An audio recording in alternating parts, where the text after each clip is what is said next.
अगर मैं आपसे अभी समय पूछूं तो आप अपने स्मार्ट वॉच या फिर अपने स्मार्टफोन से मुझे समय एएम या फिर पीएम में बताएंगे। पर सवाल यह है कि एएम और पीएम का मतलब आखिर होता क्या है। तो मैं आपको बताता हूं। हमारे पूरे दिन को 12-12 घंटे के इक्वल पार्ट्स में डिवाइड किया गया है। दोपहर 12 बजे के पहले का समय हम लोग एएम, जबकि दोपहर 12 बजे के बाद के समय को हम लोग पीएम में बताते हैं। अब एएम का मतलब होता है एंटी मरीडियन, यानी कि दोपहर 12 बजे से पहले, और पीएम का मतलब होता है पोस्ट मरीडियन, यानी कि दोपहर 12 बजे के बाद। अब ये भूलिएगा मत। क्या आपको पहले से बात पता थी? और नहीं पता थी तो चैट सेक्शन में लिखना मत भूलिएगा। गाइस, आप लोगों ने मर्सिडीज कार ब्रांड के बारे में तो सुना होगा, लेकिन उसमें सबसे फैसिनेटिंग चीज है उसका लोगो। लेकिन मेरा सवाल यह है कि उस लोगो में जो 3 लाइनें होती हैं वो किसको रिप्रेजेंट करती हैं? क्या उसका कोई मतलब होता है? मैं आपको बताता हूं। उस लोगो में वो 3 लाइनें लैंड, वाटर और एयर इसको रिप्रेजेंट करती हैं, मतलब धरती, पानी और हवा। अब जिसने भी ये लोगो डिजाइन किया था उसका मकसद ये था कि इन फ्यूचर ये कंपनी लैंड, वाटर और एयर में दौड़ने वाले प्रोडक्ट बनाएगी और उसमें बादशाहत को हासिल करेगी। है ना ये फैसिनेटिंग? क्या इसके पहले तक ये फैक्ट आपको पता था? और नहीं पता था तो चैट सेक्शन में लिखना मत भूलिएगा। हमारी अर्थ का एकमात्र नेचुरल सैटेलाइट यानी कि प्राकृतिक उपग्रह है चंद्रमा। अब उसके बारे में एक इंटरेस्टिंग फैक्ट बताता हूं। आपका अभी इस वक्त जितना भी भार है उसका सिर्फ 1/6 भार ही आप लोगों को मून पे फील होगा। मतलब मान लो कि आप 60 किलो के हो तो उसका 1/6 यानी कि सिर्फ 10 किलो का भार ही आप लोगों को मून पे फील होगा, यानी कि आप अपने आप को हल्का महसूस करोगे। और यह होता है ग्रेविटेशन की कमी की वजह से। और अगर मान लो आपको अपना भार कम करना है तो जिम जाने की बजाय आप चंद्रमा पे चले जाओ, वो ज्यादा अच्छा है। Just kidding. ये आपको पता था या नहीं पता था? चैट सेक्शन में लिखना मत भूलिएगा। गाइस, ये तो आपको पता ही है कि प्लेन्स बहुत ज्यादा भारी होते हैं।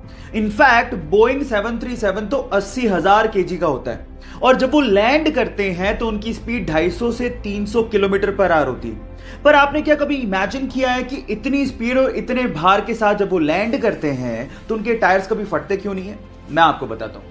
उनके टायर्स में रबड़ के साथ साथ एल्यूमिनियम और स्टील को भी मिक्स किया जाता है, और नॉर्मल कारों के टायर के अंदर जो प्रेशर से हवा भरी जाती है उससे 6 गुना ज्यादा प्रेशर से एरोप्लेन के टायर में नाइट्रोजन को भरा जाता है ताकि वो प्रेशर को सहन कर सके। क्या आपको इससे पहले तक ये फैक्ट पता था? नहीं पता था तो चैट सेक्शन में लिखना मत भूलिएगा, और हमारे यूट्यूब चैनल को सब्सक्राइब करना मत भूलिएगा। लिंक बायो में गिवन है। गोल्ड यानी कि सोना रईसी की पहचान मानी जाती है, लेकिन सवाल यह है कि अर्थ की क्रस्ट में तो बहुत सारे मेटल मिलते हैं, फिर गोल्ड को ही इतनी तवज्जो क्यों दी जाती है? मैं आपको बताता हूं। गोल्ड एक ऐसा मेटल है जिसपे कभी जंग लगती ही नहीं है।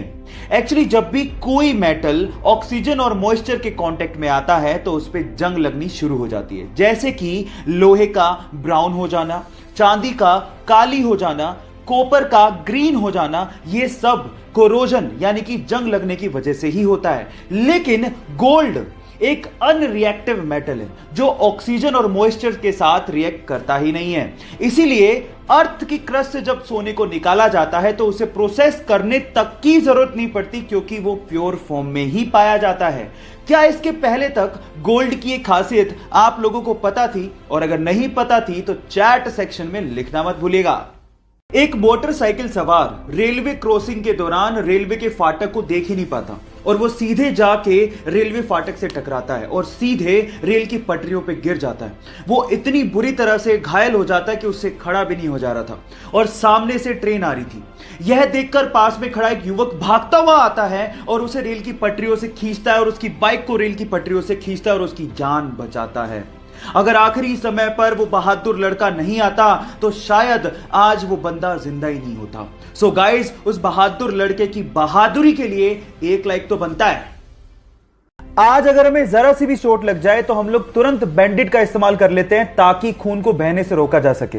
लेकिन क्या आपको पता है कि बैंडेड के इन्वेंशन से पहले यह काम कैसे होता था? मैं आपको बताता हूं। पुराने जमाने में खून के थक्के को जमाने के लिए या फिर खून के बहाव को रोकने के लिए मकड़ी के जाले का इस्तेमाल होता था। जी हां गाइस, क्योंकि मकड़ी के जाले में विटामिन के होता है तो वो खून के थक्के को जमाने में मदद करती है। क्या आपको इसके पहले से यह फैक्ट पता था? और अगर नहीं पता था तो चैट सेक्शन में लिखना मत भूलिएगा।